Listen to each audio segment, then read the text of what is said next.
to Emotionally Healthy Legacy. My name is Elizabeth, and here we talk about emotional wellness and motherhood, how to manage our emotions well so we can leave a healthy legacy for our children. Welcome back, mamas. Today is self-care talk. This is episode number 2, and in this episode we'll be talking about self-care for moms and why it is essential.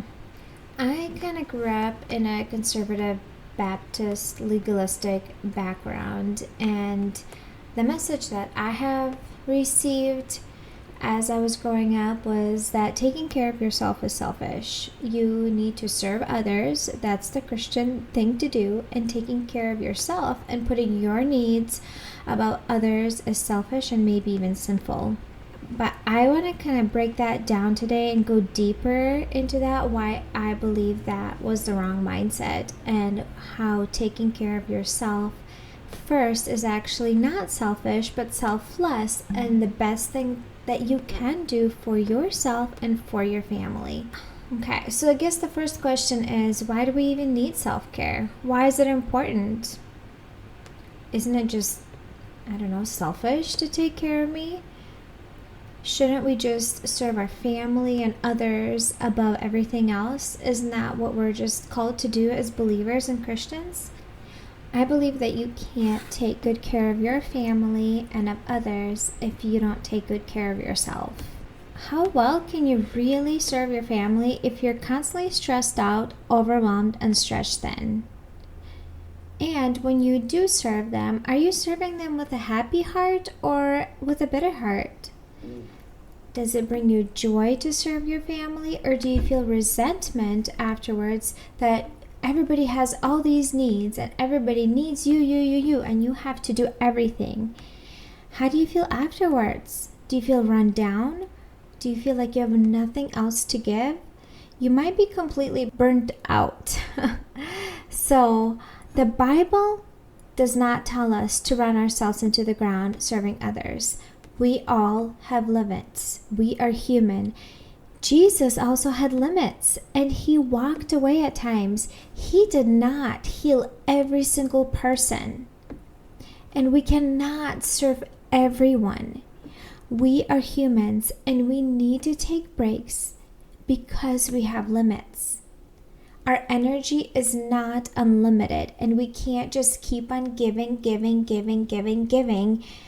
and not ever refilling our own cup. When we take care of ourselves first, we will be able to take care of our family and others better. I'm sure you've heard of this analogy when you have to fill your well up first before you can fill others. Put on your oxygen mask first before you can help others. Fill your own cup. And I believe that is so true, because you cannot serve your family at your best if you are running on empty. That's when you feel resentful, when you feel angry and frustrated and irritated. And we talked in the previous episode about our feelings and emotions and how our brain shifts into our emotional part of the brain, and we get triggered, and then we're feeling frustration and irritation. What I can tell you with my own experience, I used to feel that way a lot. When I started to take care of myself first and put my needs at times even above my children's needs, I was able to show up way better for my family. I was a lot less frustrated. I was a lot less irritated. I was able to handle situations way more calmly than being overwhelmed and just triggered and yelling and screaming.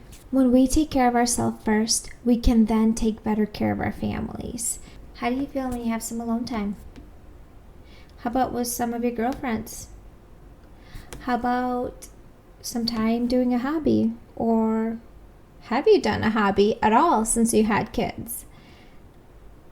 How do you feel if you did something you enjoyed? Even like going on a walk by yourself. Do you feel more relaxed? Do you feel like you can manage the tasks better?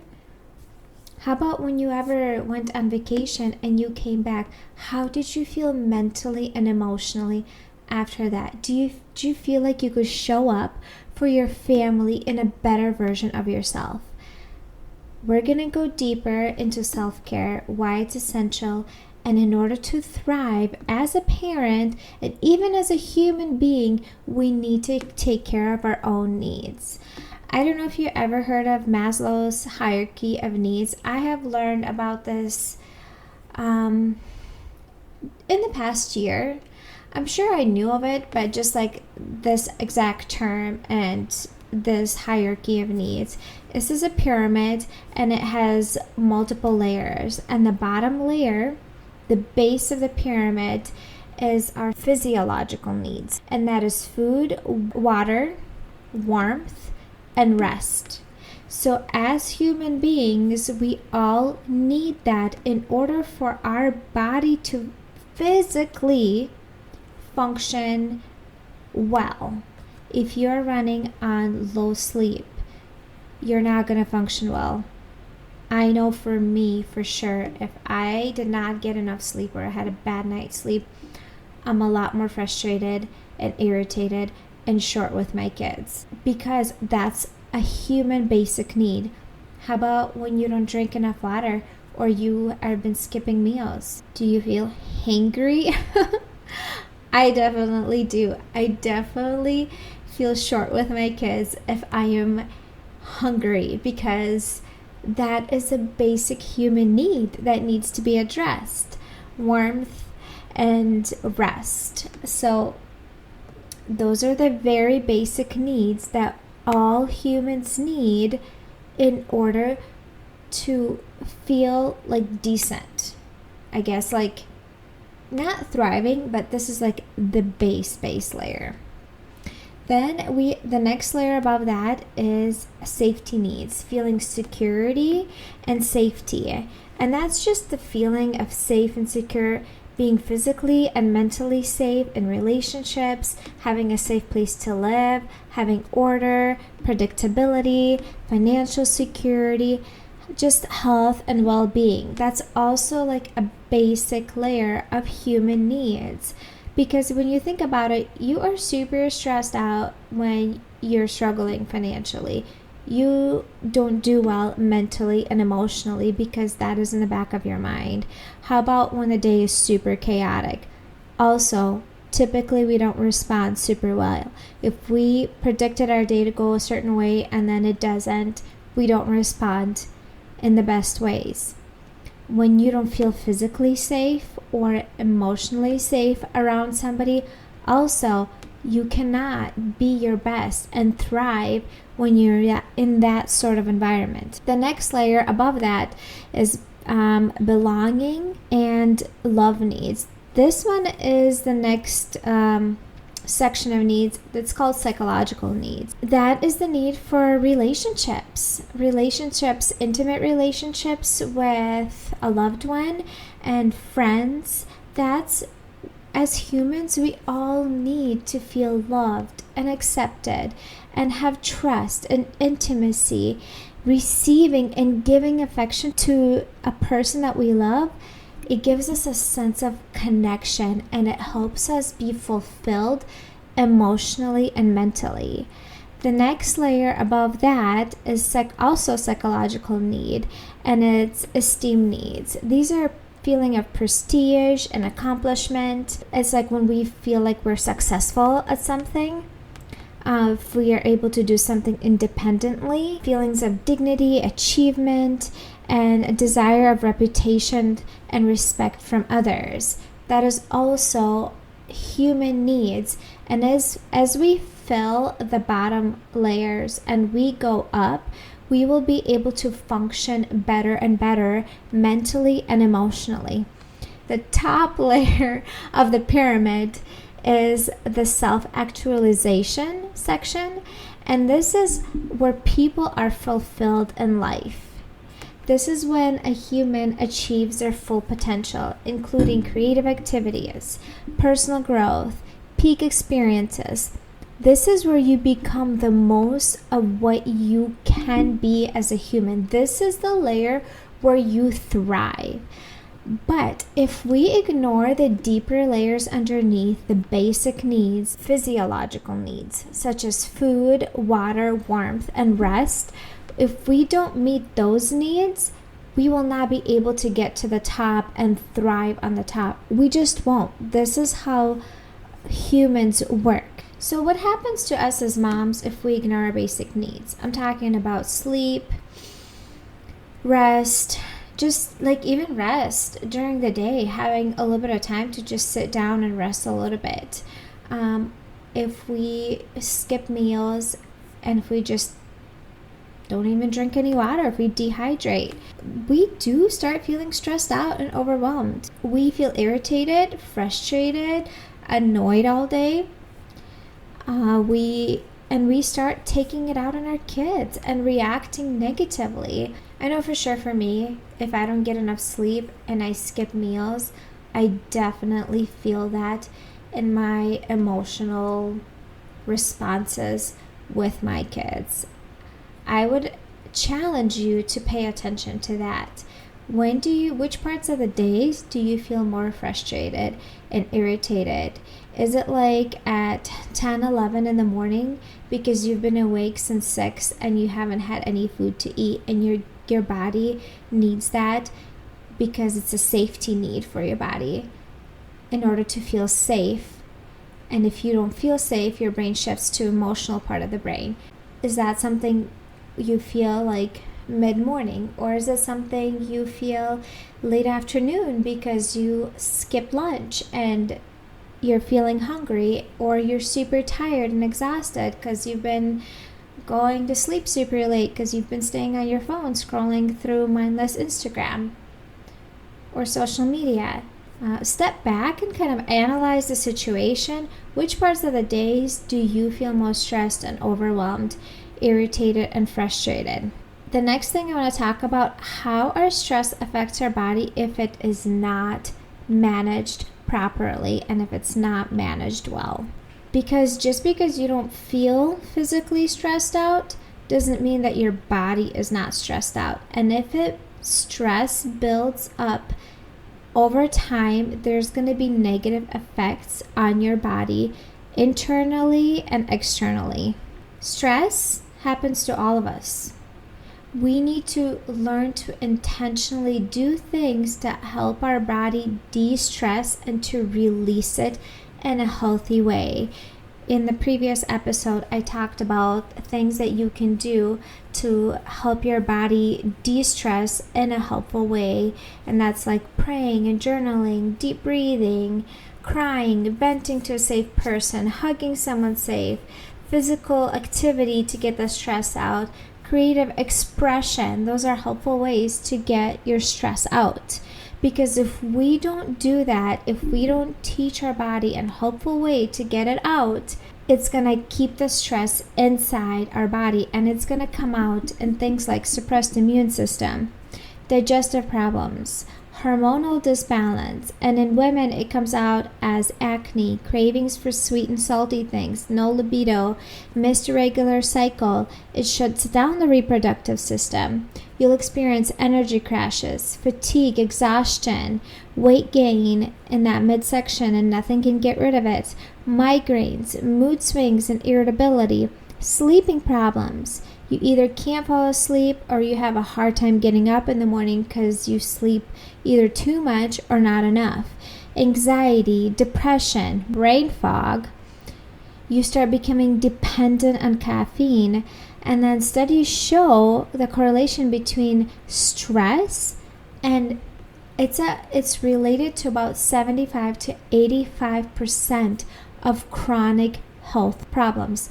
So stress really affects our bodies, especially if it's chronic long-term stress that's not managed and it's either numbed or stuffed down or expressed in an unhealthy way. And then also when we are super stressed out, we also respond negatively often to our children and our spouse and end up hurting our relationship with them. If we don't take care of ourselves, we will not be able to take good care of our family. We will be on edge more often. We will be overwhelmed and annoyed and feeling a lot of resentment that everybody has all these needs that are sucking all our energy. So what are things that we can do on a regular basis that actually reduce the stress hormone in our body so our body is not as stressed out internally? Sleeping 6 to 8 hours a night. I personally have been going to bed most days before 10 o'clock. I do get up early, between 5 and 6 in the morning. I am really intentional about going to sleep. I plug my phone in by the sink in the hallway, because if I take it in with me in the room, I will probably scroll through stuff. So about 9:30 is when I plug my phone in and I go back into the room. Sometimes I read, sometimes I journal, or sometimes I just go to sleep, because sleep is so important. I know personally I don't function at my best when I'm sleep deprived, and lack of sleep increases your stress hormone. Skipping meals, that's another thing that will increase your stress hormone. So being intentional and eating healthy food and drinking enough water. Another thing, we talked about this in the previous episode, it's deep breathing. When you do deep breathing, it calms your nervous system down, and it also releases relaxation hormones. Deep breathing is so helpful that I feel like most people don't realize the impact of how helpful it is. Meditating, mindfulness, and visualizing a safe place. I will go deeper on each one of these because I use those also on a regular basis, and they're super important. Meditating is being present in the moment and focusing on something.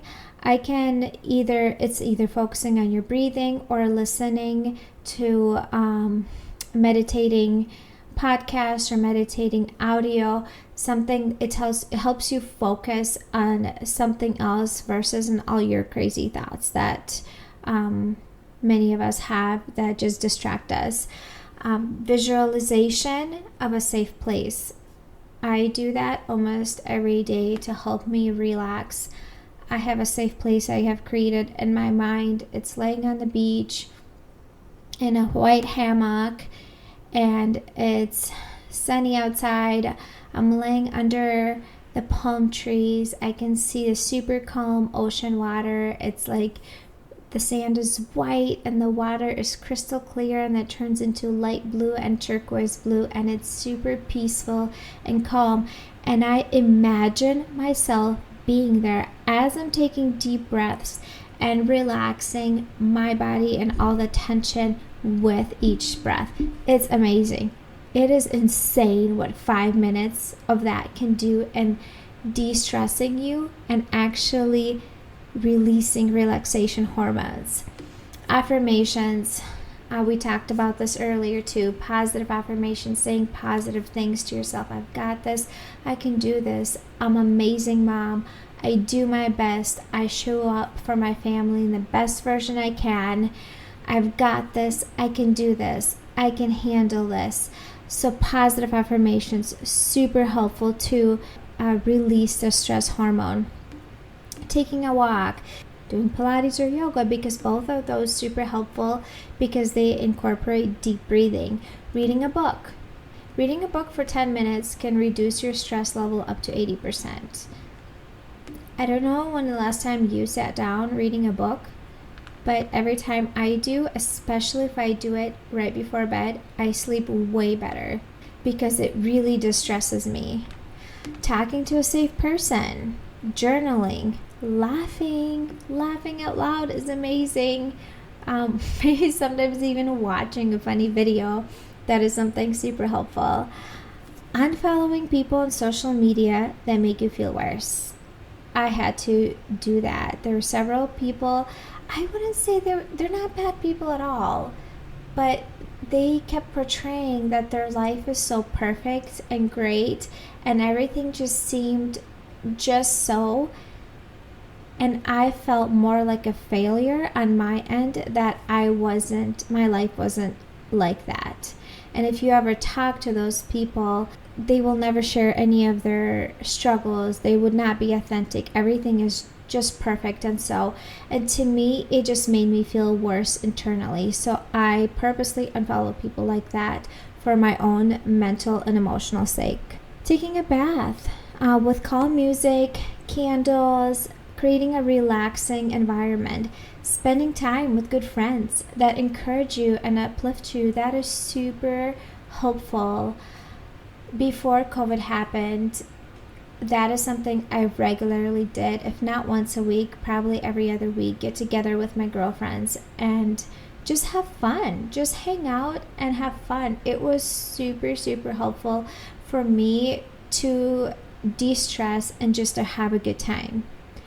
And then doing something you enjoy, dance it off, crochet, sew, do a puzzle, color, play an instrument, do crafts like DIY stuff, if it relaxes you and not stresses you out. I know that DIY stuff actually kind of stresses me out, so I don't really do that.